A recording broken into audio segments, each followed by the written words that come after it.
அடையாறு ஆற்றின் அடியில் முதல் முறையாக சுரங்கப்பாதை அமைத்து சென்னை மெட்ரோ மைல்கல்லை எட்டியுள்ளது.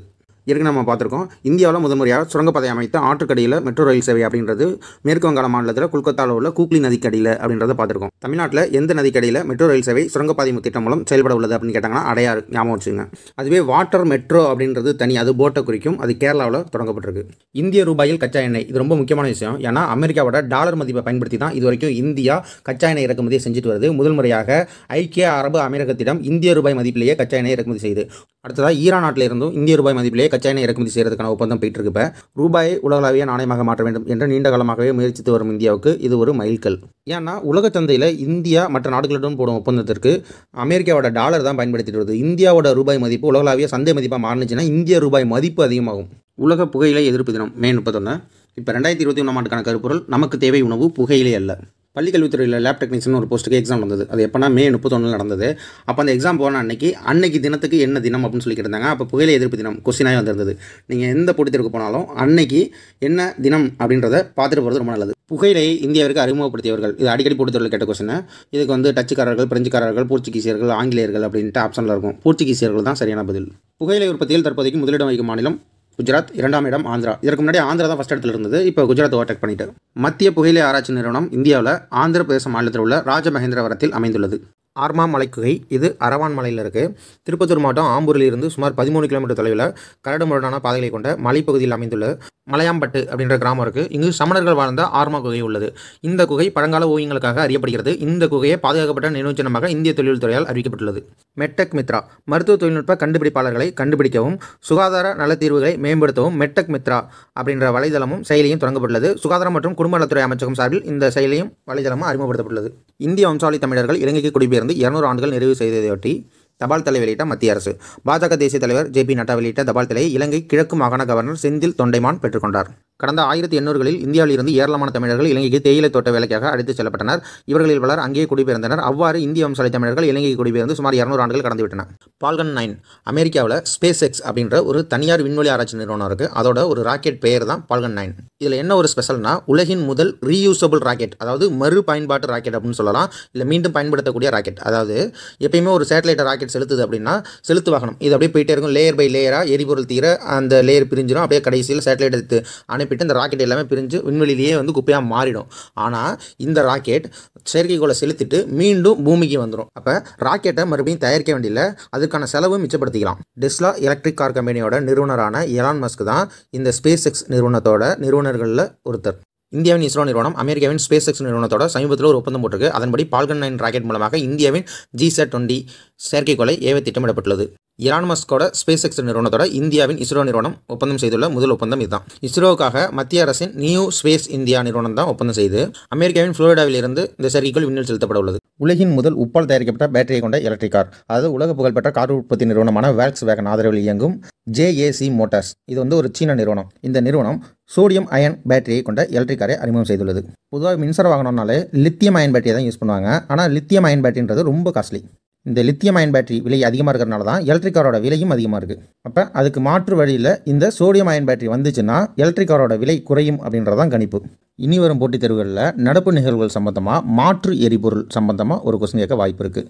ஏன்னா இனி மாற்று எரிபொருள் அப்படின்றது எலக்ட்ரிக், அதாவது மின்சார வாகனங்களையோ அல்லது ஹைட்ரஜனை எரிபொருளை கொண்ட வாகனங்களே தான் முக்கியத்துவம் பெறும். அதுவும் இல்லாமல் பொல்யூஷன் கண்ட்ரோல், அதாவது சுற்றுச்சூழலை பாதிக்காத வகையில் எரிபொருளை கொண்டு வாகனங்கள் இயங்க வேண்டும் என்று ஆராய்ச்சியில் உலக நிறுவனங்கள் அனைத்தும் போட்டி போட்டு செயல்பட்டு வருகின்றன. முதன்முறையாக டைரக்ட் டு செல் ஸ்டார்லிங்க் செயற்கைக்கோளை ஏவிய SpaceX.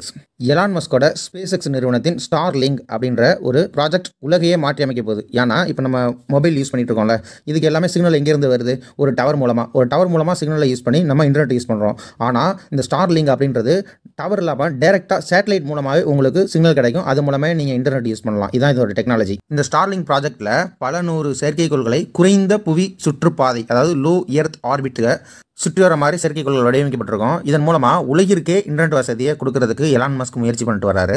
உலகம் மட்டும் இல்லாமல் விண்வெளியிலையும் இணைய வசதி இதன் மூலமாக கிடைக்கும். இப்போ நீங்கள் மத்திய அரசு 2Gக்கு 3Gக்கு இதுக்கெல்லாம் டெண்டர் அறிவிக்கிறாங்க. ஒவ்வொரு கம்பெனியும் இவ்வளோ அமௌண்ட் கோட் பண்ணுது அப்படின்னு பொருளாதாரத்தில் படிப்பீங்க நியூஸ் பேப்பரில். இனி அதுக்கு வாய்ப்பு இருக்காது. இந்த பிளான் மட்டும் சக்ஸஸ் ஆனிச்சுன்னா ஸ்டார்லிங்க் அப்படின்ற டெக்னாலஜி மூலமாக, அந்த ப்ராஜெக்ட் மூலமாக SpaceX நிறுவனம் அந்த சேவையை உலகம் முழுவதும் வழங்க ஆரம்பிச்சிடும். அப்போ ஒவ்வொரு நிறுவனமும் யார்கிட்ட நிற்கணும்? ஸ்டார்லிங்க் கிட்ட தான் நிற்கணும். டெஸ்லா கார் நிறுவனம் இது அமெரிக்காவை சேர்ந்த நிறுவனம். நிறுவனம் எலான் மஸ்க் தான் இதோட நிறுவனர்.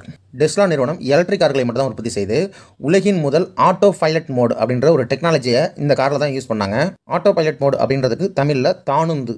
ஆட்டோ பைலட் மோட்னா ஒன்றும் இல்லை, கார் தன்னைத்தானே ஓட்டி செல்லும், டிரைவர் இதுக்கு தேவையில்லை. முதல்ல இந்த டெக்னாலஜி வந்தப்போ குறிப்பிட்ட சில கிலோமீட்டர் தூரம் தான் இந்த கார் தானாக ஓட்டி செல்லும். அப்போ டிரைவர் சீட்டில் டிரைவர் இருக்கணும் அப்படின்ற மாதிரி இருந்தது. இப்போ டிரைவர் சீட்டில் ஆள் இல்லைனா கூட தானாகவே இந்த கார் செல்லும்படியாக டெக்னாலஜி செயல்படுது. எப்படின்னா, டெஸ்லாவை பொறுத்த வரைக்கும் நம்ம ஒரு கார் வச்சிருக்கோம் அப்படின்னா, நம்ம கார் ஒரு இடத்துல பார்க் பண்ணிட்டோம், நம்ம மொபைல் மூலமாக நம்ம கிளிக் பண்ணால் நம்ம இருக்கிற இடத்துக்கு அந்த கார் தானாகவே நிற்கும். இந்தியாவில் முதல்ல ஆட்டோ பைலட் மோட அறிமுகப்படுத்திய நிறுவனம் மஹேந்திரா. அதோட XUV 700 அப்படின்ற மாடலில் இந்த மெத்தடை அறிமுகப்படுத்தியிருக்காங்க. பதா-2 டிசம்பர் 27, 2023 பாகிஸ்தான் ஒரே சமயத்தில் பல ஏவுகணைகளை ஏவும் பதா-2 ராக்கெட் சோதனையை வெற்றிகரமாக நிகழ்த்தியது. பாகிஸ்தான் ராணுவத்தின் செய்தி தொடர்புத்துறை தகவலின்படி இந்த ஏவுகணை 400 கிலோமீட்டர் வரை சென்று துல்லியமாக தாக்கக்கூடியது என்று கூறப்படுகிறது. இந்தியாவோட அண்டை நாடு அப்படின்றதுனால இந்த செய்தி உங்களுக்கு தெரிஞ்சிருக்கணும். சமீபத்தில் செய்திகளில் இடம்பெற்ற பதா-2 என்பது என்ன அப்படின்னு சொல்லிட்டு 4 ஆப்ஷனில் ராக்கெட், சூப்பர் கம்ப்யூட்டர் இப்படியெல்லாம் ஆப்ஷன் கொடுத்துருவாங்க. அதனால் தெளிவாக தெரிஞ்சுக்கிறது நல்லது. இம்பரேட்டர் அலெக்சாண்டர் 3 அப்படின்னா என்னன்னு கேட்க வாய்ப்பு இருக்குது. இது அணுசக்தி மூலம் இயங்கும் நீர்மூழ்கி கப்பல். இது ரஷ்யாவோடது. இந்த நீர்மூழ்கி கப்பலில் இருந்து சமீபத்தில் புலவா பாலிஸ்டிக் ஏவுகணையை ரஷ்யா சோதனை செஞ்சது. இந்த புலவா ஏவுகணைன்றது 8000 கிலோமீட்டர் தூரத்திற்கு 6 அணு ஆயுதங்களை சுமந்து சென்று தாக்க வல்லது. இதேமாதிரி அணு ஆற்றல் மூலம் இயங்கும் நீர்மூழ்கி கப்பல் இந்தியாவில் இருக்குன்னு கேட்டால் கண்டிப்பாக இருக்குது. 2009 இந்தியாவில் உருவாக்கப்பட்ட INS ஹரிஹந்த் அப்படின்ற நீர்மூழ்கி கப்பல் இந்திய கடற்படையில் இணைக்கப்பட்டது. இந்த INS ஹரிஹந்த் அப்படின்றது கரண்ட் அஃபேர்ஸ் கிடையாது, காமன் GK. இது எப்போனாலும் கேட்கலாம், நீங்கள் தெரிஞ்சு வச்சுக்கிறது நல்லது. உலகிலேயே எலக்ட்ரிக் கார்களை சக்ஸஸ்ஃபுல் மாடலாக்கி அதிக அளவில் சேல்ஸ் பண்ண முதல் கம்பெனி டெஸ்லா தான். எலான் மஸ்கோட இந்த கம்பெனி அமெரிக்காவில் இருந்து தனது கார்களை உற்பத்தி செய்து அமெரிக்காவில் டீசல் பெட்ரோல் கார் விற்பனைகளை சரியாக செஞ்சது இந்த டெஸ்லா கம்பெனி தான். இப்போதைக்கு அமெரிக்காவில் அதிக சதவீதமான கார் எலக்ட்ரிக் காராக தான் இருக்குது. டெஸ்லாவுக்கு அடுத்ததாக உலக அளவில் எலக்ட்ரிக் காரில் பிரபலமான கம்பெனி BYD. இது சீனாவை பூர்வீகமாக கொண்ட கம்பெனி. BYD கம்பெனி டெஸ்லாவோட ஒரு போட்டி நிறுவனமாக இப்போ வளர்ந்து வருது. 2021 ஆண்டில் டெஸ்லா கார் கம்பெனியோட சேல்ஸை இது பீட் பண்ணியிருக்கு. உலகளவில் டெஸ்லா கார் கம்பெனி அதிக எலக்ட்ரிக் கார்களை சேல்ஸ் பண்ணாலும் இந்தியாவில் அதோட சேல்ஸை தொடங்கவே இல்லை. இந்தியாவில் BYD கார் எப்பயோ தொடங்கிட்டாங்க. சமீபத்தில் BYD கார் கம்பெனியோட E6 அப்படின்ற எலக்ட்ரிக் கார் ஒரு ரெக்கார்ட் பண்ணியிருக்கு. இந்தியாவிலேயே அதிக தூரம் பயணம் செய்த எலக்ட்ரிக் காராக சாதனை படைத்துள்ளது. டெஸ்லா கம்பெனி சைபர் ட்ரக் அப்படின்ற எலக்ட்ரிக் SUV அறிமுகப்படுத்தியிருக்கு. இது ஃபுல் அண்ட் ஃபுல் SS, அதாவது ஸ்டெயின்லெஸ் ஸ்டீலாக செய்யப்பட்டது, புல்லட் ப்ரூஃப் உள்ளது. ஜெகதீப் தன்கர் இவர் தான் தற்போதைய இந்தியாவின் குடியரசு துணைத் தலைவர். இவர் எத்தனையாவது குடியரசு துணைத் தலைவர் அப்படின்னு கொஸ்டின் கேட்க வாய்ப்பு இருக்குது. 14வது. இவர் இந்த பதவிக்கு வரதுக்கு முன்னாடி இந்தியாவின் உச்சநீதிமன்றத்தில் வழக்கறிஞராக இருந்திருக்காரு, மேற்கு வங்காளத்தின் ஆளுநராக இருந்திருக்காரு, மக்களவை உறுப்பினராகவும் இருந்திருக்காரு. இவர் சமீபத்தில் ஜம்மு காஷ்மீரின் கதுவாவில் உயிரி தொழில்நுட்ப புத்தாக்க நிறுவனங்களின் அதாவது ஸ்டார்ட் அப் கண்காட்சியை தொடங்கி வைத்து ஒரு பேட்டி அளித்தார். அதில் ஜம்மு காஷ்மீருக்கு சிறப்பு அந்தஸ்து வழங்கிய அரசியலமைப்பு சட்டப்பிரிவு 370 நாடாளுமன்றம், நிர்வாகத்துறை, நீதித்துறை ஆகிய 3 உறுப்புகளும் இணைந்து ஒருமனதாக ரத்து செய்ததாக தெரிவித்தார். இதன் மூலம் ஜனசங்கம் நிறுவனர் சியாமா பிரசாத் முகர்ஜியின் கனவு நிறைவேறியுள்ளதாகவும் அவர் தெரிவித்தார். சியாமா பிரசாத் முகர்ஜி இவர் 1901 பிறந்து 1953 இறந்தவர். இந்திய விடுதலை போராட்ட வீரர். தாமரை கட்சி நிறுவனர், அதாவது பாரதிய ஜனதா கட்சி உருவாக இவர் தான் காரணம். சுதந்திர இந்தியாவின் முதல் நடுவண் அரசின் வணிகம் மற்றும் தொழில்துறை அமைச்சராக ஜவஹர்லால் நேருவின் அமைச்சரவையில் இவர் பங்கு பெற்றிருந்தார். ஜவஹர்லால் நேருடன் ஏற்பட்ட கருத்து வேற்றுமையால் காங்கிரஸ் கட்சியில் இருந்து வெளியேறி பாரதிய ஜனசங்கம் அப்படின்ற கட்சியை தொடங்கினார். இக்கட்சி பாரதிய ஜனதா கட்சி அப்படின்னு பின்னாடி உருவானிச்சு. தமிழகத்தைச் சேர்ந்த 3 நபர்கள் தற்போதைக்கு மாநில ஆளுநர்களாக பதவி வகிக்கின்றனர். தமிழிசை சவுந்தரராஜன் தெலுங்கானா மாநிலத்தின் 2வது ஆளுநர். ஏன்னா தெலுங்கானா மாநிலம் 2014 தான் தோற்றுவிக்கப்பட்டது. இது இந்தியாவின் 28வது மாநிலம். அதோட முதல் ஆளுநராக இள நரசிம்மன் இருந்தார். இவங்க 2வது ஆளுநராக இப்போ பதவி வச்சுட்டு இருக்காங்க. இவங்களுக்கு கூடுதல் பொறுப்பாக புதுச்சேரி துணைநிலை ஆளுநர் பொறுப்பு வழங்கப்பட்டுள்ளது. மாநில ஆளுநர் பற்றி கூறும் இந்திய அரசியலமைப்பு சரத்து 153. சரி, மாநில ஆளுநர் பற்றி சொல்கிற சரத்து 153. ஓகே, தெலுங்கானா மாநிலத்துக்கு இவங்க ஆளுநராக இருக்காங்க, புதுச்சேரிக்கு துணைநிலை ஆளுநராக இருக்காங்க. அப்போ 2 அல்லது அதற்கு மேற்பட்ட மாநிலங்களுக்கு ஒரே ஆளுநர் இருக்கலாம் அப்படின்னு சொல்கிற சரத்து என்ன அப்படின்னு கேட்டால் என்ன பண்ணுவீங்க? சரத்து 153ன்றது மாநில ஆளுநர் பற்றி கூறுது. 2 அல்லது அதற்கு மேற்பட்ட மாநிலங்களுக்கு ஒரே ஆளுநர் இருக்கலாம்னு சொல்கிறதும் அதே சரத்து 153 தான். இலகணேசன் மணிப்பூர் மாநிலத்தின் 17வது ஆளுநராக இவர் பதவி வச்சிருந்தார். இவரை தற்போதைக்கு நாகாலாந்து மாநிலத்திற்கு ஆளுநராக நியமிச்சிட்டாங்க. CB ராதாகிருஷ்ணன் தற்போதைக்கு ஜார்க்கண்ட் மாநில ஆளுநராக பதவி வகிக்கிறார். XPoSat x-ray polarimeter satellite PSLV 58 rocket மூலமாக எக்ஸ்போசாட் அப்படின்ற செயற்கைக்கோளை ஜனவரி 1, 2024 அன்றைக்கு இஸ்ரோ விண்ணில் ஏவியது. கருந்துளை வாயுக்களின் மேகக்கூட்டமான நெபுலாவை ஆய்வு செய்ய இந்த செயற்கைக்கோள் அனுப்பப்பட்டது. உலக அளவில் அமெரிக்காவுக்கு அடுத்து கருந்துளை குறித்த ஆய்வில் இறங்கிய 2வது நாடு இந்தியா என்பது குறிப்பிடத்தக்கது. எக்ஸ்போசாட் கருந்துளை மட்டுமல்லாமல் நியூட்ரான், விண்மீன்களில் இருந்து வெளியாகும் கதிரியக்கம், விண்மீன் வெடிப்பு உள்ளிட்ட பல்வேறு அம்சங்கள் குறித்து 5 ஆண்டுகளுக்கு ஆய்வு செய்யும். PSLV 58 ராக்கெட் மூலமாக எக்ஸ்போசாட் சேட்டலைட்டை விண்வெளிக்கு அனுப்பினதுக்கு அப்புறம் ராக்கெட்டின் இறுதி பகுதியான PS4 இயந்திரத்தில் போயம் எனும் பரிசோதனையும் வெற்றிகரமாக மேற்கொள்ளப்பட்டது. Poem POEM PSLV orbital experimental module, அதாவது செயற்கைக்கோளை நிலைநிறுத்திய பின்னர் PS4 இயந்திரத்தின் உயரமானது 350 கிலோமீட்டருக்கு கீழே கொண்டு வரப்பட்டு பரிசோதனை முயற்சிகள் மேற்கொள்ளப்பட்டு வருகின்றன. அந்த PS4இல் பொருத்தப்பட்டிருந்த FCPS பிஎல் செல் பவர் சிஸ்டம் அப்படின்ற கருவி மூலம் மின்சார தயாரிப்பு சோதனை தற்போது வெற்றிகரமாக மேற்கொள்ளப்பட்டுள்ளது. PS4 இயந்திரத்தில் இருந்த ஹைட்ரஜன் மற்றும் ஆக்சிஜன் வாயுவை கொண்டு ஃபியூல் செல் கருவி மூலம் 180 வாட்ஸ் அளவிற்கு மின்னாற்றல் உற்பத்தி சோதனை செய்யப்பட்டுள்ளது. சோலாரை பயன்படுத்தாமல் விண்வெளியில் மின்சாரத்தை தயாரித்து இஸ்ரோ சாதனை படைச்சிருக்கு. போயம் 3 மிஷன் போயம் அப்படின்றதுக்கு விரிவாக்கம் POEM.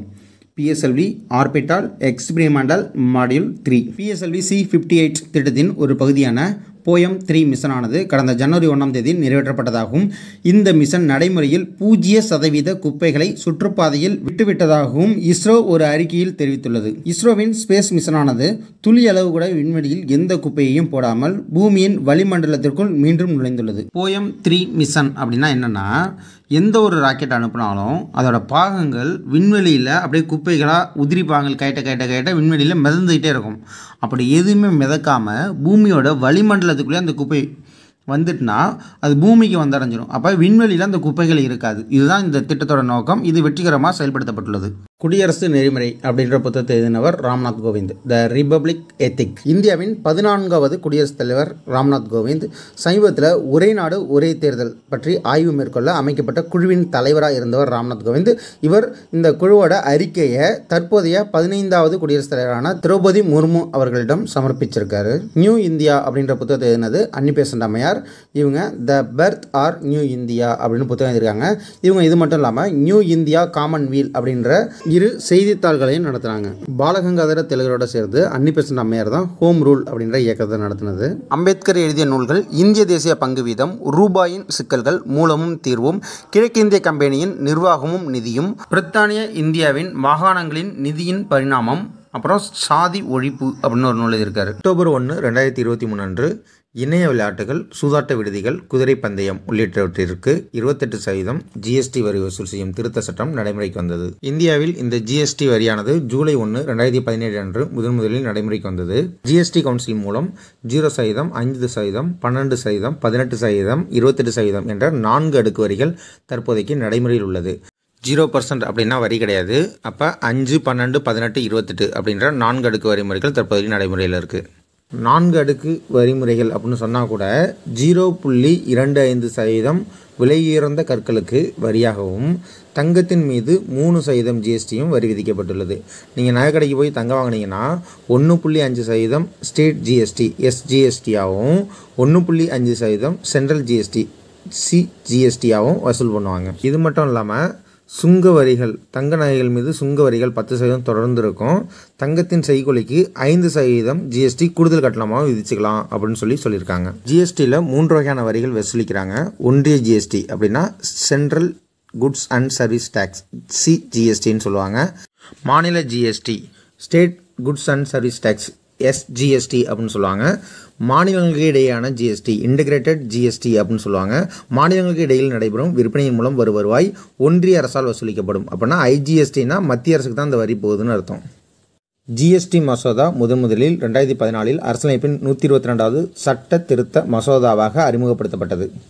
அப்போ இந்த திருத்த மசோதான்றது இரு அவையிலும் நிறைவேறி குடியரசுத் தலைவரின் ஒப்புதல், அதாவது கையெழுத்தை பெற்றால் மட்டும்தான் சட்ட திருத்தமாக மாறும்.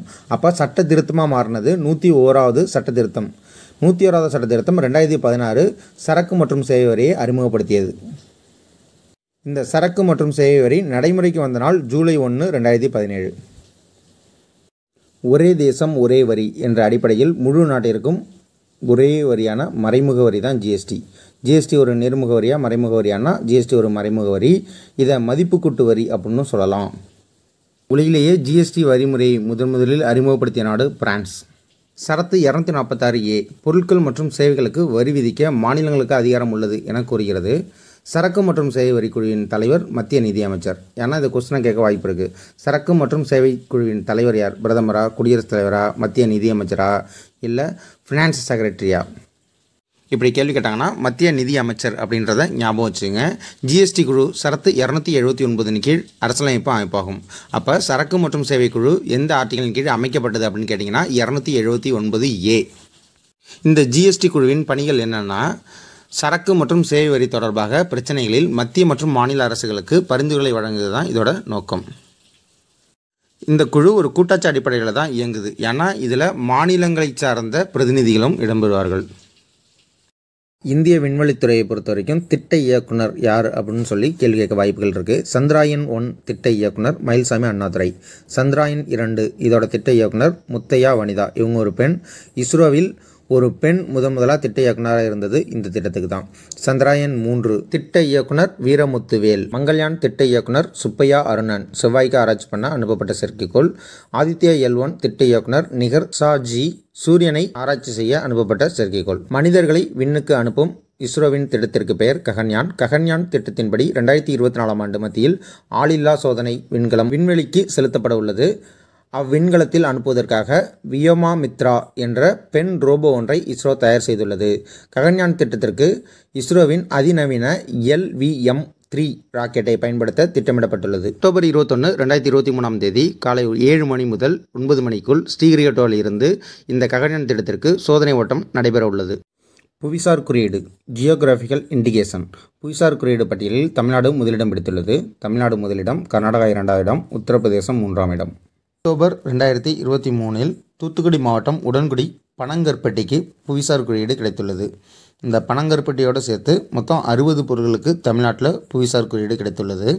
இதற்கு முன்னாடி ஜூலை 2023இல் 3 பொருட்களுக்கு புவிசார் குறியீடு கிடைச்சது.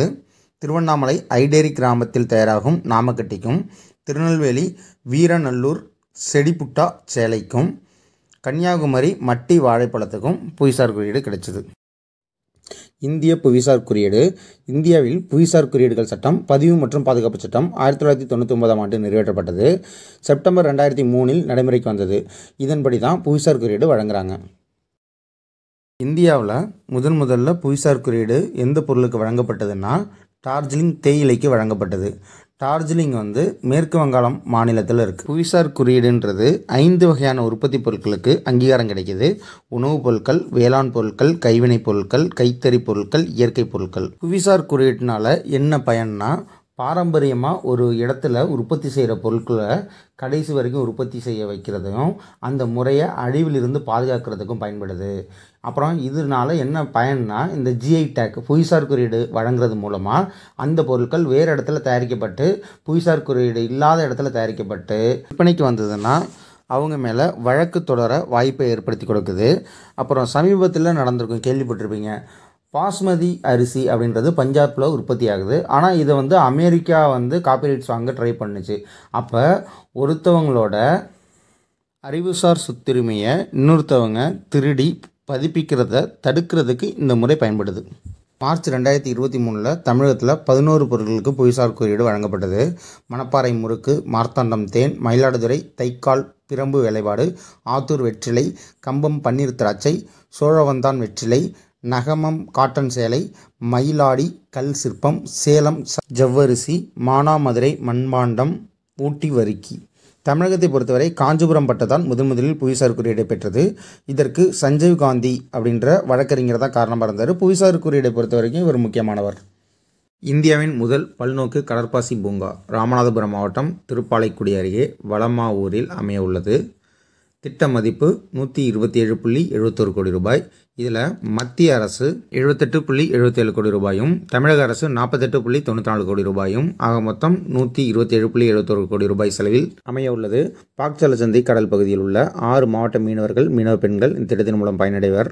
இப்பூங்காவில் கடற்பாசி விதைகள் உற்பத்தி, பயிற்சி மையம், சேமிப்பு கிடங்கு, உலர்களங்கள் ஆகியவை அமைக்கப்படும். இந்தியாவின் முதல் மரச்சாமான்கள் பூங்கா தூத்துக்குடி மாவட்டம் மேலவட்டான் மற்றும் தெற்கு வீரபாண்டிபுரத்தில் அமைக்கப்பட உள்ளது. தமிழ்நாட்டின் முதல் போக்குவரத்து பூங்கா கோவை மாவட்டம் மேட்டுப்பாளையத்தில் உருவாக்கப்பட்டுள்ளது. தமிழ்நாட்டின் முதல் தேனி பூங்கா தமிழ்நாட்டில் முதலாக ஜவ்வாது மலையில் அத்திப்பட்டு மலைவாழ் மக்களின் வாழ்வாதாரத்தை காக்கும் விதமாக தேனி பூங்கா அமைக்கப்படுகிறது. இஸ்ரோவோட 2 தவிர்க்க முடியாத இழப்பு. வளர்மதின்ற 2 விஞ்ஞானிகள் இறந்துட்டாங்க.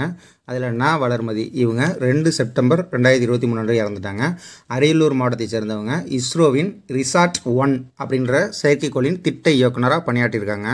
தமிழக அரசின் சார்பில் வழங்கப்படும் அப்துல் கலாம் விருதினை 2015 பெற்ற முதலாவது நபர் வளர்மதி. ஏன்னா அப்துல் கலாம் ஐயாவை சிறப்பிக்கிற வகையில் 2015 தான் இந்த விருதை முதல்ல அறிமுகப்படுத்தினாங்க. இந்த விருதை முதல்ல பெற்ற நபர் இவங்க தான். இந்த வளர்மதி தான் பெற்றிருக்காங்க. இந்த வளர்மதின்றவங்க தான் இஸ்ரோவோட 2வது பெண் திட்ட இயக்குனர். ரிசாட்-1 அப்படின்ற செயற்கைக்கோளின் திட்ட இயக்குனராக பணியாற்றியதன் மூலம் 2வது பெண் திட்ட இயக்குனர். அதுவே இஸ்ரோவோட முதல் பெண் திட்ட இயக்குனர் சந்திராயன் 2ஓட திட்டப்பணிகளை கண்காணித்த முத்தையா வனிதா அப்படின்னு ஏற்கனவே நம்ம ஒரு வீடியோவில் பார்த்துருக்கோம். அடுத்ததாக கே வளர்மதி. ராக்கெட் கவுண்டவுனுக்கு குரல் கொடுத்து வந்தவங்க இவங்க தான். இவங்களும் ஒரு விஞ்ஞானி தான். இவங்க கடைசியாக சந்திராயன் 3 செயற்கைக்கோளுக்கு ராக்கெட் ஏவுறப்ப கவுண்டவுனுக்கு குரல் கொடுத்தாங்க. இதுதான் இவங்களோட கடைசி குரல் பதிவு. லூபெக்ஸ். இந்தியாவின் இஸ்ரோ அடுத்த முயற்சியாக ஜப்பானின் விண்வெளி ஆய்வு நிறுவனமான ஜாக்சாவுடன் சேர்ந்து லூபெக்ஸ் என்ற புதிய மிஷனில் ஈடுபட உள்ளது. லூபெக்ஸ் மிஷனில் நிலவின் துருவ பகுதியில் இருக்கும் அதிகப்படியான தண்ணீரை ஆராய்ந்து நிரந்தரமாக அங்கு விண்வெளி நிலையத்தை அமைக்கும் சாத்தியங்கள் உள்ளனவா என்பதை ஆய்வு செய்ய உள்ளது. சூரியனை சந்திக்காத நிலவின் ஒரு பகுதி நிரந்தரமாக இருட்டாக இருக்கும். இந்நிலையில் இந்த பகுதியில் உள்ள இடங்களில் விண்கலம் மற்றும் அதன் மற்ற கருவிகள் சார்ஜ் செய்வதற்கு மாற்று பேட்டரி ஏற்பாடுகள் செய்ய வேண்டும் என்பது இத்திட்டத்திற்கான முக்கிய ஆராய்ச்சியாகும். மக்கள் தொகை கணக்கெடுப்பு 10 ஆண்டுகளுக்கு ஒரு முறை மேற்கொள்ளப்படுகிறது. இந்தியாவின் முதல் மக்கள் தொகை கணக்கெடுப்பு 1872ஆம் ஆண்டு மேற்கொள்ளப்பட்டது. நாடு முழுவதும் ஒரே நேரத்தில் நடந்த முதல் மக்கள் தொகை கணக்கெடுப்பு 1881ஆம் ஆண்டு மேற்கொள்ளப்பட்டது. அப்போ 1872 முதல் மக்கள் தொகை கணக்கெடுப்பு நடைபெற்றது. இப்போ கடைசியாக 2011 தான் 15வது மக்கள் தொகை கணக்கெடுப்பு நடைபெற்றுச்சு. இது சுதந்திரத்துக்கு பின்னாடி அப்படின்றத தனியாக பிரித்து போட்டிருக்கேன் பாருங்கள். 1951 கணக்கில் வரும். இப்போ 2011 நடந்தது சுதந்திரத்திற்கு பின் நடைபெற்ற 7வது மக்கள் தொகை கணக்கெடுப்பு. 2021 16வது மக்கள் தொகை கணக்கெடுப்பு நடந்திருக்கணும். ஆனால் கொரோனானால நடைபெறலை. இந்தியாவில் 1824ஆம் ஆண்டில் தான் அலகாபாத் நகரத்தில் மக்கள் தொகை கணக்கெடுப்பு அப்படின்ற ஒரு நிகழ்வே பிரிட்டிஷ் அதிகாரிகளால் முதல்ல நடைபெற்றுச்சு. அதற்கு பின்னாடி 1827-28 பெனாரஸ், அதாவது காசி வாரணாசின்னு சொல்கிறோம்ல, அந்த ஏரியாவில் மக்கள் தொகை கணக்கெடுப்பு நடந்துச்சு. இருந்தாலுமே 1830ஆம் ஆண்டு ஹென்றி வால்டர் அப்படின்றவனால டாக்கா, தற்போதைக்கு பங்களாதேஷோட தலைநகரமாக இருக்குது, அந்த நகரத்தில் முதல்ல முழுமையான மக்கள் தொகை கணக்கெடுப்பை இவர் நடத்தினார். அதனால தான் ஹென்றி வால்டர் இந்திய மக்கள் தொகை கணக்கெடுப்பின் தந்தை அப்படின்னு அழைக்கப்படுறாரு. கிபி 1872 இந்தியாவில் முதல்ல மக்கள் தொகை கணக்கெடுப்பை மாயா பிரபுனால தான் அறிமுகப்படுத்தப்பட்டது. இந்தியாவில் ஒரு முதல் முழுமையான மக்கள் தொகை கணக்கெடுப்பு ஒரே ஆண்டில் நடைபெற்றது 1881. இதை அறிமுகப்படுத்தினது ரிப்பன் பிரபு. 1901 10 ஆண்டுகளுக்கு ஒரு முறை மக்கள் தொகை கணக்கெடுப்பு இதுவரைக்கும் நடைபெற்று வருது. இந்தியாவுடன் கூட்டு இராணுவ பயிற்சிகள் மேற்கொள்ளும் நாடுகள். பிரான்ஸை பொறுத்த வரைக்கும் சக்தி, கருடா, வருணா அப்படின்ற பேரில் இந்தியாவோட கூட்டு ராணுவ பயிற்சி மேற்கொள்ளுது. நீங்கள் கீழே உள்ள வார்த்தைக்கெல்லாம் கொஞ்சம் பாருங்களேன். சமுத்திர சக்தி, கருட சக்தி, அது இலங்கைக்கு மித்ரா சக்தி, அதுவே மலேசியாவுக்கு ஹரிமௌ சக்தி. இதை நீங்கள் தெளிவாக படிக்கலன்னா குழப்பம் வந்துடும். இதை நீங்கள் ஈஸியாக ஞாபகம் வச்சுக்கலாம். சிங்கிள் வேர்டு சக்தி, கருடா, வருணா இப்படின்னு மிலிட்ரி எக்ஸசைஸ் வந்ததுன்னா அது பிரான்ஸ். அதுவே சமுத்திரா சக்தி இந்தியாவிலிருந்து கடல் வழியாக இந்தோனேஷியாவுக்கு போயிடலாம். நிமிஷம் போனால் பரவாயில்ல, காக்காவும் சேர்ந்து போகுது. காக்கான கருடன்னு பார்த்துருக்கோம். அப்போ இந்தியாவிலிருந்து இந்தோனேஷியாவுக்கு சமுத்திரம் வழியாக கருடன் போகுது. அப்போ சமுத்திர சக்தி, கருட சக்தி ரெண்டுமே இந்தோனேஷியா. அசோகரோட மகள் சங்கமித்ரா இலங்கைக்கு போய் புத்த மதத்தை பரப்புனாங்க. அதனால் மித்ரா சக்தி அப்படின்னா இலங்கைன்னு ஞாபகம் வச்சுங்க. Sri Lanka SL, India IN, exercise அதனால் EX, ஸ்லினக்ஸ் அப்படின்னு ஞாபகம் வச்சுங்க. இது இலங்கை. அடுத்தது மலேசியா போனால் மௌனமாக வேலை பார்ப்பாங்க. ஹரி மௌனமாக வேலை பார்த்தாரு மலேசியாவில். அதனால் ஹரிமௌ சக்தி அப்படின்னா மலேசியா. இந்தியாவுடன் கூட்டுராணுவ பயிற்சிகள் மேற்கொள்ளும் நாடுகள். இம்பெக்ஸ் அப்படின்னா இந்தியா, மியான்மர். அதே இம்கார் இந்தியா, மியான்மர். அடுத்தது சிம்பெக்ஸ் சிங்கப்பூர், இந்தியா. வியட்நாம் அப்படின்னா INனா India, VINBAX. JIMEX Japan, India. SLINEX அதான் Sri Lanka SL, IN India, exercise தான் EX. Australia, India, AUS Australia, IN India, DX, IND India, EX exercise India. இதேமாரி நாடுகளோட பேரில் முதல் லெட்டர்ஸை வச்சு எக்ஸசைஸ் நடக்குதுன்னு வச்சுங்களேன். அதை தமிழில் கொடுத்துருவாங்க. வின்பெக்ஸ் வி, இன், பே, இக், இஸ் அப்படின்னு கொடுத்துருவாங்க. இது எந்த நாடுகளுக்கு இடையே நடைபெறுதுன்னா நீங்கள் உடனே இங்கிலீஷில் எழுதி பார்த்தீங்கன்னா அந்த லெட்டர் வந்துடும். அந்த நாட்டோட முதல் லெட்டர் வந்ததுன்னா அதை வச்சு கூட நீங்கள் ஆப்ஷனில் இருந்து வெளியே கரெக்டாக அடிக்கலாம். இந்த ராணுவ கூட்டு பயிற்சிகளில் கரண்ட் அஃபேர்ஸில் படிக்கும்போது எத்தனாவது பதிப்பு, அது எங்கே நடைபெற்றது அப்படின்றத படிச்சுங்க. இந்தியாவுடன் கூட்டு ராணுவ பயிற்சி மேற்கொள்ளும் அண்டை நாடுகள். இந்தியாவும் சீனாவும் சேர்ந்து ஹேண்ட் இன் ஹேண்ட். சீனாவை நம்பி கை கொடுக்கலாமா? இந்தியாவோட பொருளாதாரத்தில் எல்லா விதத்துலையும் போட்டி போடுற நாடு சீனா. ஆனால் பேரை பாருங்கள், ஹேண்ட் இன் ஹேண்டு. நேபாளம், இந்தியா கூட்டு ராணுவ பயிற்சி சூர்யா கிரண். சூர்யாவும் கிரணும் ஷூட்டிங்காக நேபாளம் போனாங்க அப்படின்னு ஞாபகம் வச்சுங்க. பங்களாதேஷ் இந்தியாவோட கூட்டுராணுவ பயிற்சி சம்பிரதி. அதிகமாக சம்பாதிச்சா பங்களா கட்டலாம், அதனால் பங்களாதேஷ் சம்பிரதி.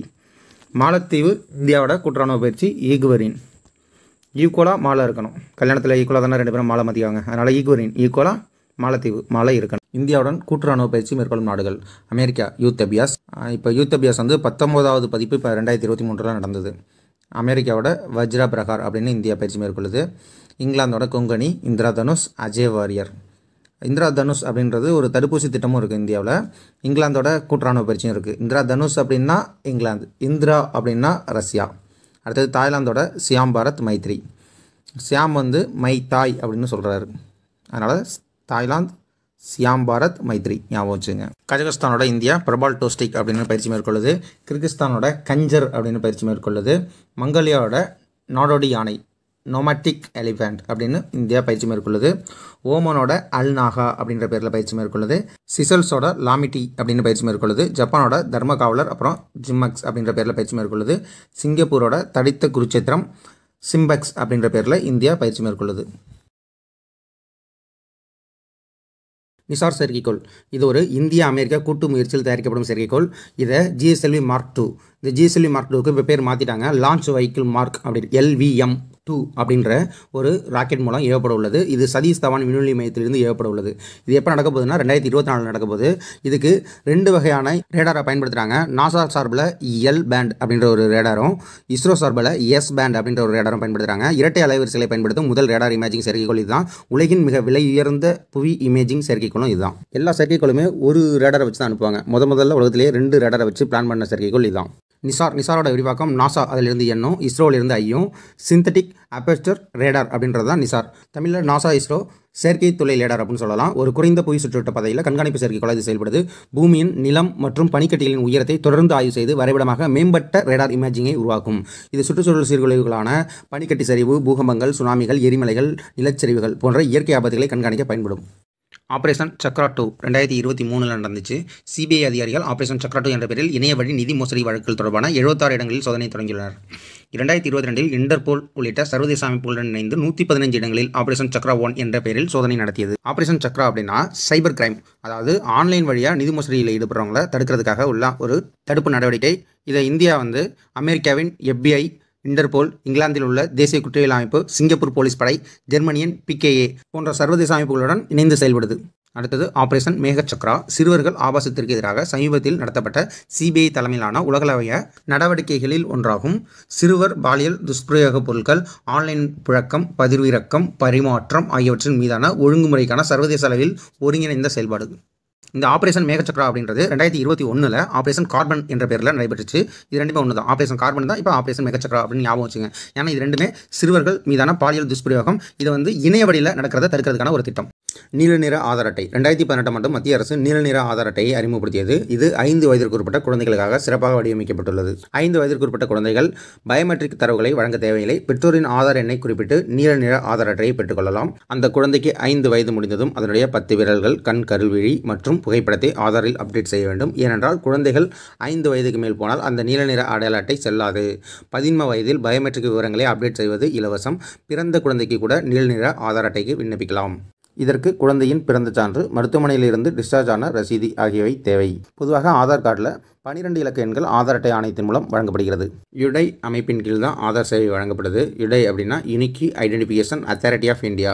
தற்போது இந்திய தனித்துவ அடையாள ஆணையத்தின் தலைமை நிர்வாக அதிகாரி CEO அமித் அகர்வால் இருக்காங்க. இவங்களோட பதவி 2024 வரைக்கும் நீட்டிக்கப்பட்டுள்ளது. 2009 முதல்ல யுடையோட CEO பதவியேற்றவர் நந்தன் நீல்கேனி. ஆதார் சட்டம் 2016, அதாவது இந்திய நாடாளுமன்றத்தில் 2010 சாதாரண மசோதாவாக நிறைவேற்றி பார்த்தாங்க. ஆனால் அது தோல்வி அடைஞ்சிருச்சு. அதனால் பண மசோதாவாக தான் ஆதார் சட்டத்தை நிறைவேற்றினாங்க. பண மசோதான்றது சரத்து 110 அப்படின்றது நம்மளுக்கு தெரியும். மாநிலங்களவையில் ஆளுங்கட்சிக்கு மெஜாரிட்டி இல்லாத காரணத்தினால மக்களவையிலேயே இந்த சட்டத்தை நிறைவேற்றணும் அப்படின்றதுக்காக இதை பண மசோதாவாக முடிவு பண்ணாங்க. இந்த 2016 சட்டத்தின் மூலமாக ஆதார்ன்றது ஒரு தனித்துவமான சட்டப்பூர்வ அந்தஸ்து பெற்றுட்டு தனித்துவமான அடையாள எண்களை வழங்குவதன் மூலம் குடிமக்களுக்கு மானியங்கள், பலன்கள், சேவைகள் திறமையான, வெளிப்படையான மற்றும் இலக்காக வழங்குவதற்கு சட்டம் வழங்குகிறது. இப்போ எல்லா திட்டங்களுக்கும் ஆதார் இல்லைன்னா ஒன்றுமே பண்ண முடியாது. பேங்க் அக்கௌண்ட்டை ஆதாரோட லிங்க் பண்ணுங்கள், பேன் கார்டை ஆதாரோட லிங்க் பண்ணுங்கள், கைபேசி எண்ணை ஆதாரோட லிங்க் பண்ணுங்கள் அப்படின்னு நம்ம பயன்பாட்டில் உள்ள அனைத்து சேவைகளையும் ஆதாரோட குடிமக்களுக்கான சேவைகளை எளிமையாக அரசாங்கத்தால் வரையறுக்க முடியுது. ஆதாரோட ஹெல்ப்லைன் நம்பர் 1947. இந்த ஆதார் எண்ணை ஒருத்தர் பெறணும்னா அதற்கு அவர் குறைந்தபட்சம் 182 நாட்கள் இந்தியாவில் வசிப்பவராக இருத்தல் வேண்டும். இதை அமைப்போட தலைமையகம் புதுதில்லியில் இருக்குது. நாடு முழுவதும் 8 மண்டல அலுவலகங்களை கொண்டு இருக்கிறது. கர்நாடகாவில் ஹெப்பல், ஹரியானாவில் உள்ள மனேசர் அப்படின்ற 2 இடத்துல தகவல் மையங்களை இது வச்சிருக்கு. அக்டோபர் 15 உலக மாணவர் தினம். டாக்டர் ஏபிஜே அப்துல் கலாம் அவர்களோட பிறந்த நாளான அக்டோபர் 15 அவர் கல்வி காற்றிய பங்களிப்பை சிறப்பிக்கும் வகையில் உலக மாணவர் தினமாக கொண்டாடப்படுது. அக்டோபர் 15 உலக கை கழுவுதல் தினம். 2023 ஆண்டிற்கான கருத்துரு தூய்மையான கைகள் கைக்கு எட்டும் தூரத்தில் உள்ளன. அக்டோபர் 16 உலக உணவு தினம். 2023 ஆண்டிற்கான கருத்துரு தண்ணீரே உயிர், தண்ணீரே உணவு, ஒவ்வொருவரும் விடுபடக்கூடாது. அக்டோபர் 16 உலக மயக்க மருந்து தினம். 2023 ஆண்டிற்கான கருத்துரு மயக்க மருந்து மற்றும் புற்றுநோய் பராமரிப்பு. அக்டோபர் 17 சர்வதேச வறுமை ஒழிப்பு தினம். 2023 ஆண்டிற்கான கருத்துரு ஏற்புமிக்க வேலை மற்றும் சமூக பாதுகாப்பு, அனைவருக்கும் கண்ணியத்தை நடைமுறைப்படுத்துதல். இது எப்படி ஈஸியாக ஞாபகம் வச்சுலாம்னா, அக்டோபர் 15 2 தினம் இருக்குது, அக்டோபர் 16 2 தினம் இருக்குது, அக்டோபர் 17 1 தினம் இருக்குது. உலக மாணவர் தினம். மாணவர்கள் கை கழுவி உணவு இருந்தால் மயக்கம் வராது, வறுமை ஒழிக்கப்படும். சேர்த்து ஞாபகம் வச்சுங்க. அக்டோபர் 15 மாணவர் கை கழுவுதல். அக்டோபர் 16 உணவு சாப்பிட்டா மயக்கம் வராது. உணவு எல்லாருக்கும் கிடைச்சிட்டாலே வறுமை ஒழிப்பு தானே, அதனால் அக்டோபர் 17 வறுமை ஒழிப்பு. இன்னொரு முறை சொல்கிறேன், மாணவர்கள் கை கழுவி உணவு சாப்பிட்டா மயக்கம் வராது, வறுமை ஒழிக்கப்படும். தேஜாஸ் போர் விமானம். இது இந்தியாவோட தயாரிப்பு. இதை ஹால் தேஜாஸ் அப்படின்னு சொல்லுவாங்க. ஹால் அப்படின்னா HAL அப்படின்னா ஹிந்துஸ்தான் ஏரோநாட்டிக்ஸ் லிமிடெட். இது எங்கே இருக்குன்னா பெங்களூரில் அமைஞ்சிருக்கு. இந்த போர் விமானம் வந்து ஒற்றை என்ஜின் கொண்டது. ஏன்னா எல்லா போர் விமானமும் ரெட்டை என்ஜினாக இருக்கும். சமகால சூப்பர்சோனிக் போர் விமானங்களின் வகுப்பில் இது மிகச்சிறியது மற்றும் இலகுவானது. Apache helicopter. இது வந்து ஒரு அமெரிக்காவோட தயாரிப்பு. போயிங் நிறுவனம் AH-64 அப்பாச் அப்படின்ற ஒரு போர் ஹெலிகாப்டரை தயாரித்து விற்பனை செஞ்சுட்டு வருது. அமெரிக்க விமானப்படையிலையும் இந்த அப்பாச் ஹெலிகாப்டர் அதிகமாக பயன்படுத்தப்பட்டு வருது. இந்தியாவிலையும் விமானப்படையில் இந்த அப்பாச் ஹெலிகாப்டர் வாங்கி பயன்படுத்திகிட்டு இருக்கோம். இந்த அப்பாச் ஹெலிகாப்டரோட சிறப்பு என்னென்னா 360 டிகிரி சுழலக்கூடியது. இந்த ஹெலிகாப்டரின் இருபுறமும் M230 சங்கிலி துப்பாக்கியை கொண்டது. ரஃபேல் போர் விமானம். இது பிரெஞ்சு நாட்டோட தயாரிப்பு. டசல்ட் ஏவியேஷன் நிறுவனம் தான் இந்த போர் விமானத்தை தயாரித்து விற்பனை செஞ்சுட்டு வருது. இரட்டை என்ஜின் கொண்டது. டசல்ட் நிறுவனத்தால் ரஃபேல் ஒமினி ரோல் அப்படின்னு அழைக்கப்படுது. இந்தியாவும் இந்த ரஃபேல் விமானத்தை அதிகமாக வாங்கி விமானப்படைக்கு வலிமை சேர்த்துட்டு வருது. பிரம்மோஸ் ஏவுகணை. இந்தியா ரஷ்யா கூட்டு தயாரிப்பு. இந்தியாவின் பிரம்மபுத்திரா மற்றும் ரஷ்யாவின் மாஸ்க்வா 2 நதிகளோட பேரை இணைச்சு பிரம்மோஸ் அப்படின்னு பேர் வச்சுருக்காங்க. நீர்மூழ்கி கப்பல், போர் விமானம், தரைவழி மற்றும் பலவிதமான வழிமுறைகளில் ஏவும் வகையில் வடிவமைக்கப்பட்டுள்ளது. இதோட சோதனை இந்தியாவில் எங்கன்னா ராஜஸ்தானில் உள்ள பொக்ரான் அப்படின்ற இடத்துல மட்டும்தான் நடைபெறுது. உலகின் அதிவேகமாக செல்லக்கூடிய ஏவுகணை வகைகளில் இதுவும் ஒன்று. பராக் 8 ஏவுகணை இந்தியா இஸ்ரேல் கூட்டு தயாரிப்பில் தயாரிக்கப்பட்டது. தரையில் இருந்து வான் இலக்கை தாக்கி அழிக்கும் ஏவுகணை. இதோட சோதனை வந்து இந்தியாவில் ஒடிசாவில் பாலச்சோர்னாலும் சந்திப்பூர்னாலும் அங்கே உள்ள விலார் தீவு, இப்போ அப்துல் கலாம் இறந்ததுக்கப்புறம் அவர் ஞாபகமாக அப்துல் கலாம் தீவுன்னு பேர் மாற்றிட்டாங்க. அந்த இடத்துல மட்டும் தான் நடைபெறுது. இந்தியாவில் ஏவுகணை சோதனைக்கு ஃபேமஸான இடம் இந்த பாலச்சோர் கடற்கரை. ஏன்னா இது ஒடிசா மாநிலத்தில் கடற்கரை ஒட்டி அமைந்துள்ள ஒரு தீவில் தான் இந்த ஏவுகணை சோதனை நடைபெறுது. இந்த பராக் 8 ஏவுகணை முதல்ல INS கொல்கத்தா அப்படின்ற போர்க்கப்பல் மூலம் மேற்கு கடற்கரை பரப்பில் சோதனையை இந்தியா நடத்தினுச்சு. காங்கேசன் துறைமுகம் இலங்கை யாழ்ப்பாணம் மாவட்டத்தில் உள்ளது. 2011 கையெழுத்திடப்பட்ட ஒப்பந்தத்தின்படி காங்கேசன் துறையை ஆழப்படுத்தவும் சிதைவுகளை அகற்றவும் காங்கேசன் துறையை சர்வதேச துறைமுகமாக மாற்றவும் இந்தியா உதவியது. துறைமுகமானது இந்தியா, வங்கதேசம் மற்றும் மியான்மர் ஆகிய நாடுகளின் கிழக்கு கடற்கரையிலிருந்து சரக்குகள் போக்குவரத்திற்கு நேரத்தை குறைக்கிறது. 40 ஆண்டுகளுக்கு பிறகு பயணிகள் கப்பல் போக்குவரத்து சேவை அக்டோபர் 14 2023 ஆண்டு நாகை காங்கேசம் துறை இடையே தொடங்கப்பட்டது. கப்பலின் பெயர் செரியாபாணி. இக்கப்பல் கொச்சியில் தயாரிக்கப்பட்டது. துறை சின்னரையும் துறைமுகத்தை தான் குறிக்கும். அம்பந்தோட்டை சர்வதேச துறைமுகம் கொழும்புக்கு பிறகு இலங்கையின் 2வது பெரிய துறைமுகம். இலங்கையின் தென்பகுதியில் அமைந்துள்ளது. சீனாவிற்கு 99 வருட குத்தகைக்கு விடப்பட்டுள்ளது. சைனா மெர்சன்ஸ் போர்ட் நிறுவனம் ஏலத்தில் துறைமுகத்தை குத்தகைக்கு விட்டது. துறைமுகத்தில் இருந்து வர்த்தக ரீதியான நடவடிக்கைகளை மட்டுமே சீனா மேற்கொள்ளும், இராணுவத்திற்கு பயன்படுத்தப்பட மாட்டாது என ஒப்பந்தம் செய்யப்பட்டது. குவாதர் துறைமுகம் பாகிஸ்தான் பலுசிஸ்தான் மாகாணத்தில் உள்ளது. 2015 ஆண்டின் பிற்பகுதியில் குவாதர் சிறப்பு பொருளாதார மண்டலத்தின் வளர்ச்சிக்காக சுமார் 2000 ஏக்கர் நிலம் சீனா நிறுவனத்திற்கு 43 ஆண்டுகளுக்கு குத்தகைக்கு விடப்பட்டுள்ளது. இந்த துறைமுகமானது சீனா பாகிஸ்தான் பொருளாதார வழித்தடம், அதாவது CPEC சீனா பாகிஸ்தான் எக்கனாமிக் காரிடார் திட்டத்தில் முக்கியமாக இடம்பெற்றுள்ளது. மேலும் இது பெல்ட் மற்றும் ரோடு முன்முயற்சி மற்றும் கடல்சார் பட்டுப்பாதை திட்டங்களுக்கு இடையேயான இணைப்பாக கருதப்படுகிறது. ஒன் பெல்ட் ஒன் ரோடு அப்படின்னு சீனா ஒரு திட்டத்தை 2013 எடுத்து இப்போ நடைமுறைப்படுத்தி வந்துட்டு இருக்கு.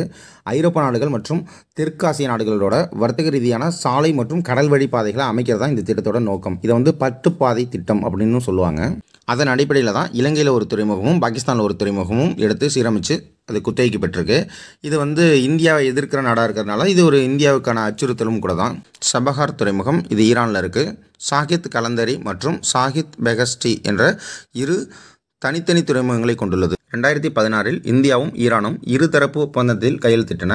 அதில் இந்தியா சாகித் பெஹஸ்டி துறைமுகத்தில் உள்ள பெர்த்துகளில் ஒன்றை புதுப்பித்து துறைமுகத்தில் 600 மீட்டர் நீளமுள்ள கொள்கலன் கையாளும் வசதியை மறுகட்டமைக்கும் அப்படின்னு பணியை ஏற்றது. டிசம்பர் 2018 துறைமுகத்தின் செயல்பாடுகளை இந்தியா எடுத்துக்கொண்டது. சபகர் துறைமுகத்திற்கும் சஹேடானுக்கும் இடையில் ஒரு ரயில் பாதையை இந்தியா கட்டத் தொடங்கியது. இந்தியாவிற்கும் ஆப்கானிஸ்தானுக்கும் நேரடி வழியாக சபஹார் துறைமுகம் உள்ளது. இந்தியாவிலிருந்து ஈரான், ஆப்கானிஸ்தான் மற்றும் நடு ஆசிய நாடுகளுக்கு இரும்பு தாது, சர்க்கரை மற்றும் அரிசி ஏற்றுமதியில் குறிப்பிடத்தக்க வளர்ச்சி இருப்பதுடன் இந்தியாவிற்கு கச்சா எண்ணெய் மற்றும் எரிவாயு இறக்குமதி செய்யவும் சபஹர் துறைமுகம் மூலம் செலவு கணிசமாக குறையும். சபஹர் துறைமுகம் அப்படின்றது ஈரானில் இருக்குது. ஆனால் இந்தியாவிற்கும் ஆப்கானிஸ்தானுக்கும் நேரடி வழியாக இந்த சபஹர் துறைமுகம் அமையும் அப்படின்னு நான் ஏன் சொல்லியிருக்கேன். ஆப்கானிஸ்தானுக்கும் இந்தியாவுக்கும் நில எல்லை இருக்குது. ஆனால் அது எங்கே இருக்குன்னா இமயமலையில் லடாக் யூனியன் பிரதேசத்துக்கும் ஆப்கானிஸ்தானுக்கும் இடையில இருக்குது. அதன் மூலமாக நம்ம பொருட்கள் எதுவுமே எடுத்து செல்ல முடியாது.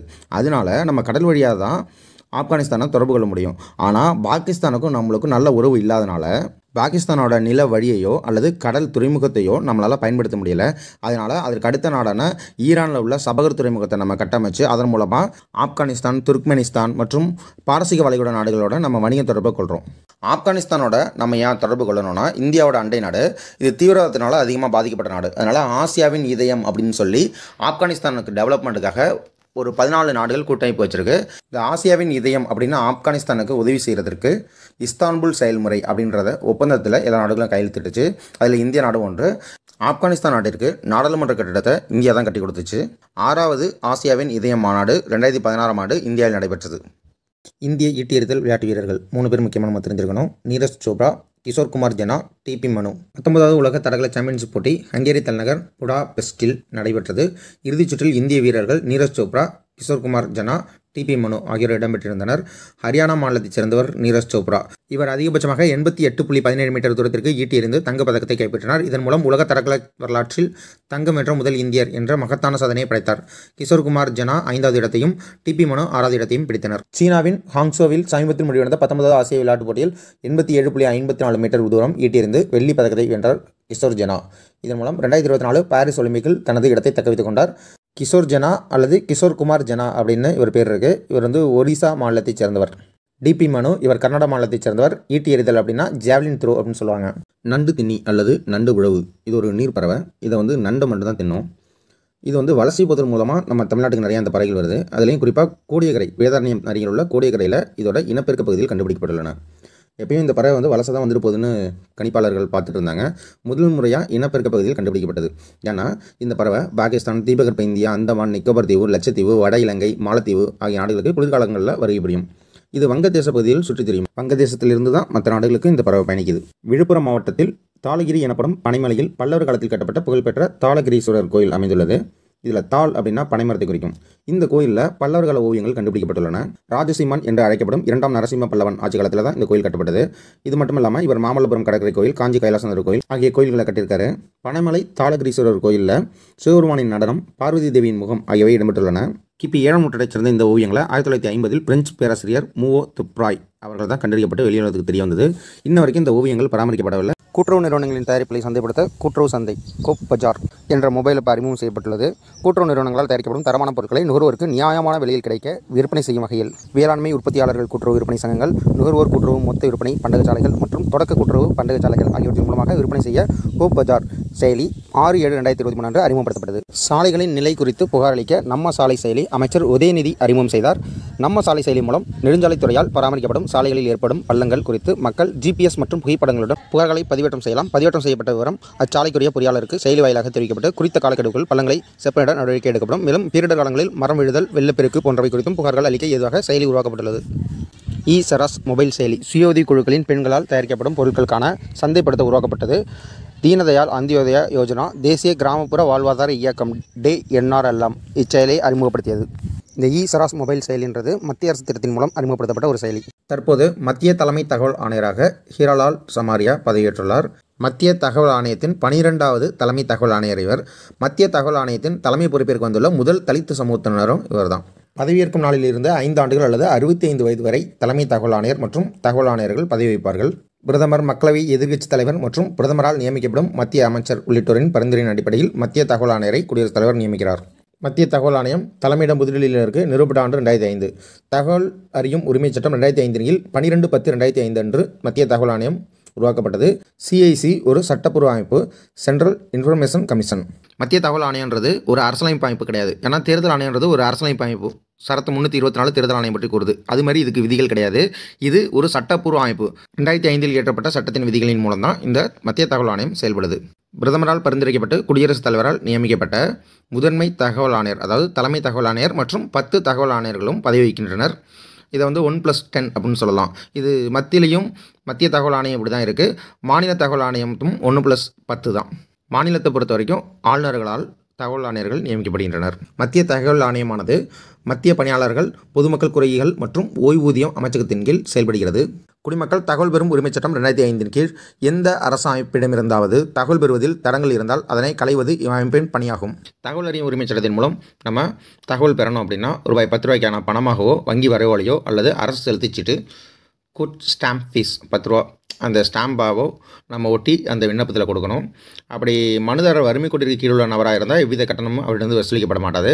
நம்ம என்ன தகவல் பெறணுமோ அதற்கான ஒரு கேசட் சிடி மூலமாகவோ பெறலாம். அதுக்கான தொகையை எக்ஸ்ட்ரா கொடுக்கணும். இல்லை பேப்பராக ஃபோட்டோ காப்பியாக எக்ஸ்ட்ரா நம்ம வாங்கணும்னு நினச்சோம்னாலும் அதுக்கான தொகையை கூடுதலாக நம்ம கட்டணும். விண்ணப்பம் கிடைத்த 30 நாட்களுக்குள் தகவல் அலுவலர் பதிலளிக்க வேணும். அதுவே உயிர் அல்லது சுதந்திரம் தொடர்புடையதாக இருப்பின் 48 மணி நேரத்திற்குள்ளே பதிலளிக்க வேணும். தகவல் அறியும் உரிமைச் சட்டத்தின் கீழ் விதிவிலக்குகளும் சில உண்டு. போர் சம்பந்தமான தகவல்கள், அறிவியல் தொழில்நுட்பம், அப்புறம் இரு நாடுகளுக்கு இடையேயான உறவு, இது சம்பந்தமான தகவலாம் அளிக்க வேண்டியதில்லை. இது நிறையா இருக்குது, நீங்கள் பார்த்துங்க. இந்தியாவில் முதல்ல சிறார் நீதி சட்டம் 2000 இயற்றப்பட்டது. குழந்தைகள் பராமரிப்பு மற்றும் பாதுகாப்பு சட்டம் அப்படின்னு சொல்லுவாங்க. இதை ரத்து பண்ணிட்டு சிறார் நீதி சட்டம் 2015 மறுபடியும் ஏற்றினாங்க. இது ஜனவரி 15, 2016 நடைமுறைக்கு வந்தது. 2021 இந்த சிறார் நீதி சட்டத்தில் ஒரு சட்டத்திருத்தம் கொண்டு வராங்க. அதன்படி சிவில் நீதிமன்றம் தான் தத்தெடுப்பதற்கான உத்தரவை பிறப்பிக்க முடியும் அப்படின்ற ஒரு விதியை மாற்றி அதுக்கு பதிலாக மாவட்ட ஆட்சியரை இத்தகைய முடிவுகளை எடுக்கலாம், உத்தரவுகளை பிறப்பிக்கலாம் அப்படின்னு சொல்லி திருத்தம் பண்ணுறாங்க. குழந்தைகளோட வளர்ச்சி, குற்றத்தில் இருந்து பாதுகாப்பது, அவங்க எப்படி தத்தெடுக்கிறது, இந்த விதிகளை உருவாக்குறது, இது எல்லாமே இந்த சட்டத்தோட நோக்கம். இந்த சிறார் நீதி சட்டத்தின்படி 18 வயதிற்கு உட்பட்ட எல்லாருமே சிறார் தான். அதுவே குழந்தை தொழிலாளர் அப்படின்னா இந்தியாவை பொறுத்த வரைக்கும் வயது 14 வயதிற்கு உட்பட்ட எல்லாருமே குழந்தை தொழிலாளர். இது ரெண்டுக்குள்ள வித்தியாசம் புரிஞ்சுங்க. யார் ரெண்டையும் நான் வித்தியாசப்படுத்தி காட்டுறேன்னா, இப்போ 2012 நிர்பயா அப்படின்ற ஒரு சம்பவம் நடந்தது. அப்போ மருத்துவ மாணவி ஒருத்தவங்க கூட்டு பாலியல் துன்புறுத்தலுக்கு ஆளாகி அதில் உள்ள குற்றவாளிகளுக்கு தண்டனை வழங்கினாங்க. அப்போ மற்ற குற்றவாளிகளுக்கெல்லாம் மரண தண்டனை வச்சாங்க. ஆனால் 17 வயது உள்ளவங்களுக்கு சிறார் நீதிமன்றத்தில் நிறுத்தி 3 வருஷம் சிறை தண்டனை மட்டும் தான் வாங்கி கொடுக்க முடிஞ்சது. அவங்க சிறை தண்டனை முடிச்சு இப்போ வெளில வந்து வாழவும் ஆரம்பிச்சிட்டாங்க. கொள்ளையோ இது போன்ற குற்றங்களில் ஈடுபட்ட 18 வயதுக்கு உட்பட்ட நபர்களுக்கு மரண தண்டனையோ ஆயுள் தண்டனையோ வழங்க முடியாது. அதிகபட்ச தண்டனையோ 3 வருஷம் சிறை தண்டனை மட்டும் தான் வழங்க முடியும் அப்படின்னு சொல்றதா இந்த சிறார் நீதி சட்டம். நிர்பயா வழக்கில் குற்றத்தை அந்த குற்றவாளி அனுபவிக்கலையே அப்படின்னு அந்த நிர்பயாவோட பெற்றோரும் சமூக ஆர்வலரும் கொடுத்த அழுத்தத்தின் பேரில் தான் இப்போ நாடாளுமன்றத்தில் 16 வயதிற்கு மேற்பட்ட அனைத்து குற்றவாளிகளுக்கும் சிறார் நீதிமன்றம் இல்லாமல் சாதாரணமாக குற்றவாளிகள் உள்ள நீதிமன்றத்தில் ஏற்றி அவங்களுக்கான தண்டனை வழங்கப்படும். மற்றவர்களுக்கு வழங்கப்படும் தண்டனையும் இது ஒன்றா தான் இருக்கும் அப்படின்ற மாதிரி சட்டத்தை நிறைவேற்றுறதுக்காக முயற்சி பண்ணிட்டு இருக்காங்க. நிர்பயான்றது 2012 தலைநகர் டெல்லியில் ஒரு பேருந்தில் மருத்துவ மாணவியின் மீது கூட்டு பாலியல் சம்பவம் நடந்துச்சு. அந்த மாணவியின் பெயர் வெளிப்படாமல் இருக்க வழங்கப்பட்ட புனை பேரே நிர்பயா. 2013 நிர்பயா நிதி அப்படின்ற ஒரு நிதியை மத்திய அரசு பட்ஜெட்டில் அறிவித்து வெளியிட்டது. 1000 கோடி ரூபாய் இதுக்காக மூலதனமாக நிதியாக கொடுத்துச்சு. இந்த நிதியின் மூலம் நாடு முழுவதும் சாகி எனப்படும் பெண்களின் பிரச்சனைகளுக்கான ஒற்றை தீர்வு மையங்கள் உருவாக்கப்பட்டன. மிஷன் வாத்சால்யா 60% மத்திய அரசு மற்றும் 40% மாநில அரசு நிதி ஆதரவுடன் செயல்படுத்தப்படும் திட்டம் இது இந்தியாவில் உள்ள ஒவ்வொரு குழந்தைகளுக்கும் ஆரோக்கியமான மற்றும் மகிழ்ச்சியான குழந்தை பருவத்தை பாதுகாக்கவும், அவர்களின் முழு திறனை கண்டறியவும், அவர்களின் எல்லாவற்றிலும் செழிக்க உதவும் வாய்ப்புகளை உறுதி செய்யவும் இத்திட்டம் செயல்படுத்தப்படுகிறது. பொதுவாக குழந்தைகள் சம்பந்தமான திட்டம்னாலே அவங்களோட வளர்ச்சி, சுகாதாரம், அவங்களோட குழந்தை வளர்ப்பு இல்லங்கள், ஆதரவற்ற இல்லங்கள், தத்தெடுப்பு முறை, கல்வி பயிலும் வாய்ப்பு, குற்ற தண்டனைகளில் இருந்து பாதுகாப்பு, இது எல்லாமே வந்துடும். குழந்தை தொழிலாளர் ஒழிப்பு மற்றும் முறைப்படுத்தல் சட்டம் 1986. 1987 குழந்தை தொழிலாளர் பற்றிய தேசிய கொள்கை உருவாக்கப்பட்டது. உடலுக்கு தீங்கு விளைவிக்கும் சூழலில் 14 வயதிற்கு உட்பட்டவர்களை வேலைக்கு வைப்பது சட்டப்படி தண்டனைக்குரிய குற்றமாகும். ஆனால் விதிவிலக்கு உண்டு. நடிப்புத்துறை, குடிசை தொழில், இது மாதிரி விஷயங்களில் சில விதிவிலக்குகள் உண்டு. 14 வயதிற்கு உட்பட்டவர்கள் வேலையும் பார்க்கலாம். குழந்தை தொழிலாளர் பற்றிய புகாரளிக்க பென்சில் அப்படின்ற ஒரு போர்ட்டல் இருக்கு. 14 வயது முடிந்து 18 வயது முடியாத நிலையில் உள்ளவர்களை விலை பருவத்தினர் என்று இந்த சட்டம் வரையறை செய்கிறது. இந்திய அரசியலமைப்பின் சரத்து 24 குழந்தை தொழிலாளர் முறையை தடை செய்கிறது. சர்வதேச குழந்தை தொழிலாளர் எதிர்ப்பு தினம் ஜூன் 12. 2023 உலக குழந்தை தொழிலாளர் எதிர்ப்பு தின கருப்பொருள் அனைவருக்கும் சமூக நீதி, குழந்தை தொழிலாளர் முறையை ஒழிப்போம். Child helpline 1098. இதை 1098 அப்படின்னு ரிவர்ஸ் ஞாபகம் வச்சுங்க. படத்தில் உள்ள மணல் சிற்பம் சுதர்சன் பட்நாயக் ஒடிசாவை சேர்ந்த மணல் சிற்ப கலைஞரால் அமைக்கப்பட்டது. பச்பன் பச்சாவ் ஆந்தோலன் இளமையை காப்பாற்று இயக்கம் கைலாச தியாரியால் இந்த இயக்கம் தொடங்கப்பட்டது. இவர் 80,000க்கும் மேற்பட்ட குழந்தை தொழிலாளர்களை மீட்டுள்ளார். அதனால் 2014 இவருக்கும் பாகிஸ்தானை சேர்ந்த மலாலா யூசப் சாய்க்கும் அமைதிக்கான நோபல் பரிசு பகிர்ந்தளிக்கப்பட்டது. இவரோட பச்பன் பச்சாவ் ஆந்தோலன் அதாவது BBA அமைப்பும் கேப்ஸ்மினி இணைந்து ரீயூனிட் அப்படின்ற ஒரு மொபைல் செயலியை அறிமுகப்படுத்திருக்காங்க. இது தெருக்களில் காணாமல் போன குழந்தைகள், கைவிடப்பட்ட குழந்தைகளை காப்பாற்றுவதற்காக பயன்படுத்தப்படுகிறது. மசி செயலி monitoring app for seamless inspection குழந்தை பராமரிப்பு இல்லங்களில் தடையற்ற ஆய்வுக்கான கண்காணிப்பு மேற்கொள்ள பயன்படுகிறது. பெண்கள் மற்றும் குழந்தைகள் மேம்பாட்டு அமைச்சகத்தின் கீழ் செயல்படுகிறது. ஒவ்வொரு மாவட்டத்திலும் உள்ள அதிகாரிகள் அல்லது குழந்தைகள் நலக்குழு உறுப்பினர்கள் இந்த செயலில் உள்ளனர். குழந்தை உரிமைகள் பாதுகாப்பிற்கான தேசிய ஆணையம் ஜகார் கோ ஹோம் அண்ட் ரீயூனிட்ஸ் போர்ட்டலை குழந்தைகளை மீட்டெடுப்பதற்கு திருப்பி அனுப்புவதற்கும் தொடங்கியுள்ளது. இந்த போர்ட்டலும் மசி செயலியும் இப்போ ஒன்றாக்க போகிறாங்க. கோயா பயாத் திட்டம் மத்திய மகளிர் மற்றும் குழந்தைகள் மேம்பாட்டு அமைச்சகம், மத்திய தகவல் தொடர்புத்துறை, ரயில்வே துறையுடன் இணைந்து கோயா பயாத் என்ற திட்டத்தை துவங்கியுள்ளது. நாடு முழுவதும் காணாமல் போகும் மற்றும் மீட்கப்படும் குழந்தைகளின் விவரங்களை இணையதள வழியில் பதிவிட இத்திட்டம் பயன்படுகிறது. S-400 ஏவுகணை பாதுகாப்பு அமைப்பு ரஷ்யா தான் இந்த ஆயுதத்தை தயாரிக்குது. இந்தியா இந்த ஆயுதத்தை வாங்குறதுக்கு இப்போ ஒப்பந்தம் போட்டிருக்கு. இந்தியா 2018ஆம் ஆண்டு ரஷ்யாவிடமிருந்து $5 பில்லியன் அமெரிக்க மதிப்புக்கு இந்த பாதுகாப்பு அமைப்பை வாங்க ஒப்பந்தம் செய்துள்ளது. நிலத்திலிருந்து வான் இலக்கை தாக்கும் ஏவுகணை பாதுகாப்பு அமைப்பு S-400 உலகின் மிகச்சிறந்த வான் பாதுகாப்பு அமைப்பாக கருதப்படுகிறது. விமானம், கப்பல், பாலிஸ்டிக் ஏவுகணைகள் மற்றும் ஹைப்பர்சோனிக் ஆயுதங்களை அழிக்க வடிவமைக்கப்பட்டுள்ளது. 2018 போட்ட ஒப்பந்தத்தை பற்றி இப்போ பேசிட்டு இருக்கோம் அப்படின்னா 2024 தான் இந்த ஆயுதம் நம்மளுக்கு வரும்னு நினைக்கிறேன். ரஷ்யாவிடமிருந்து இக்லாஎஸ் அப்படின்ற ஆயுதத்தை வாங்க நவம்பர் 2023 இந்தியா இப்போ ஒப்பந்தம் போட்டிருக்கு. எதிரி நாடு போர் விமானங்களை தாக்கி அழிக்கும் இக்லாஎஸ் ஏவுகணைகளை ரஷ்யாவிடமிருந்து கொள்முதல் செய்வதற்கான ஒப்பந்தத்தை இந்தியா மேற்கொண்டுள்ளது. படைவீரர்களால் எடுத்து செல்லும் வகையிலான இக்லா ஏவுகணைகள் 5 to 6 கிலோமீட்டர் தொலைவில் உள்ள எதிரி நாட்டு போர் விமானங்களை, ஹெலிகாப்டர்களை தாக்கி அழிக்கும் திறன் கொண்டவை. இந்த இக்லாஎஸ் மாதிரியே அமெரிக்கா தயாரிக்கிற ஆயுதத்துக்கு பேர் ஜாவ்லிங். இப்போ உக்ரைன் ரஷ்யா போர் நடந்துச்சுல, அந்த உக்ரைன் நாட்டுக்கிட்ட அமெரிக்கா அதிகமாக சேல்ஸ் பண்ணியிருந்த அந்த ஜாவ்லிங் அந்த ஆயுதத்தை வச்சு தான் ரஷ்யா நாட்டோட விமானங்களை உக்ரைன் நாடு அடிச்சுது. மாநில சட்டமன்ற பேரவை, அதாவது மாநில சட்டமன்ற கீழவை, விதான் சபான்னு சொல்லுவாங்க. இதில் குறைந்தபட்சம் 60 உறுப்பினர்கள், அதிகபட்சம் 500 உறுப்பினர்கள் வரைக்கும் இருக்கலாம். இது அரசியலமைப்பு விதியின்படி கூறப்பட்டுள்ளது. ஆனாலும் சிக்கிம், மிசோரம், கோவா இந்த 3 மாநிலங்களுக்கும் விதிவிலக்கு. எப்படின்னா 60க்கு கீழே தான் சட்டமன்ற உறுப்பினர்கள் இருக்காங்க. இது எப்படி ஞாபகம் வச்சுக்கலாம்னா, மீசை வச்சவன் கோவாவில் சிக்கிக்கிட்டான் அப்படின்னு ஞாபகம் வச்சுங்க. மாநில சட்டமன்ற கீழவை உறுப்பினர்கள் அதிகம் கொண்டுள்ள மாநிலம் உத்தரப்பிரதேசம், குறைவாக கொண்டுள்ள மாநிலம் சிக்கிம் தான். சிக்கிமில் 32 தான். இந்தியாவில் பரப்பளவில் சிறிய மாநிலம் கோவா. ஆனால் மாநில சட்டமன்ற கீழவை உறுப்பினர்களில் குறைவாக கொண்டுள்ள மாநிலம் எது அப்படின்னு கேட்டால் சிக்கிம் தான் வருது. நல்லா பார்த்துக்கங்க. கோவா 40, சிக்கிம் 32. டெல்லி தலைநகர் பகுதி, அதாவது யூனியன் பிரதேசம், இதோட சட்டமன்ற உறுப்பினர்களின் எண்ணிக்கை 70. யூனியன் பிரதேசத்தில் குறைவானது புதுச்சேரி 30, அதிகமானது ஜம்மு அண்ட் காஷ்மீர் 90.